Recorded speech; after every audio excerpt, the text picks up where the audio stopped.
Hello students. Now let's see the next objective, desirable parameters of chemotherapeutic agents. In the last lecture we saw chemotherapy. What is chemotherapy? Okay. Now let's begin. As I told you, chemotherapeutic agents, they are also referred to as anti-neoplastic agents. They are used to directly or indirectly inhibit the uncontrolled growth and proliferation of cancerous cells. Now, the general characteristics of chemotherapeutic agents are selective toxicity, side effects, range of effectiveness, natural or synthetic, microbicidal or microbiostatic, determination of effectiveness. So, these are some characteristics we'll be looking for. So, first let's begin with selective toxicity and therapeutic index. Now, a therapeutic agent must have a selective toxicity, that is, it must kill or inhibit the microbial pathogen while damaging the host. Understood? Now, it can be little or in more number. The degree of selective toxicity may be expressed in terms of the therapeutic index. The therapeutic index is the ratio of the toxic dose to the therapeutic dose. Understood?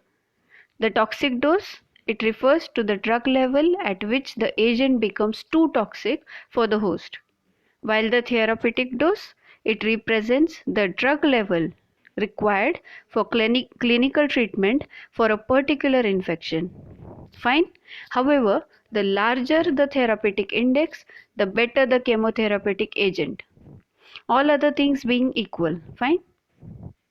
Next, let's understand now the drug that disrupts a microbial function not found in eukaryotic animal cells may often has a greater selective toxicity and a higher therapeutic index. For example, if penicillin inhibits peptidoglycan synthesis in bacterial cell wall but has little effect on host cells because they lack cell walls. Therefore, penicillin's therapeutic index is high. Fine. The next is side effects. Now, what is it? A drug may have a low therapeutic index because it inhibits the same process in host cells or damage the host in other ways. Fine. Now, these undesirable effects on the host is called side effects. They are many kinds and may involve almost in any organ system. Fine. Side effects can be severe. Okay. So these agents are given or administered with great care. See, this is the table. Here you can see therapeutic drugs and their side effects.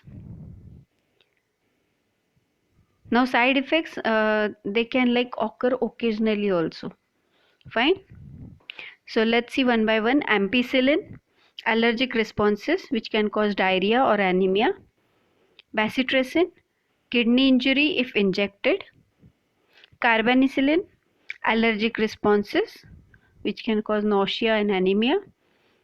Cephalosporins, allergic responses or thrombophlebitis.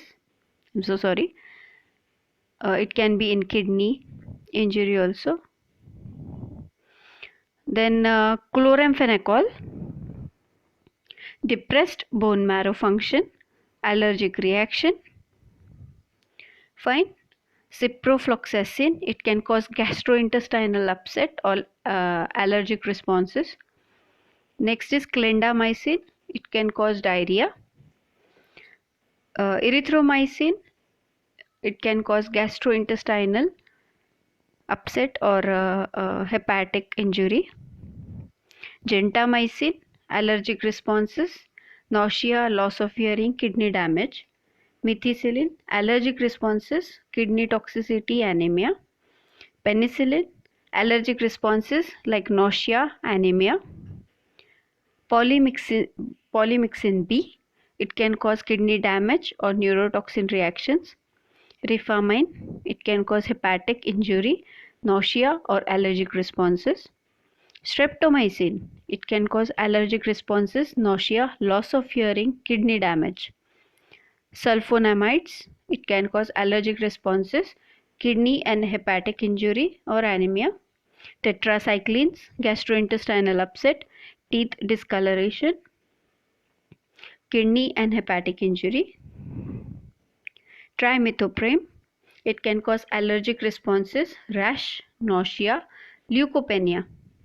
And vancomycin, it can cause hypotension, neutropenia, kidney damage, allergic reactions.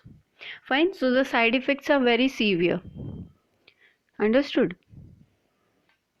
Now, in the next lecture, we'll start with the range of effectiveness and natural or synthetic characteristics.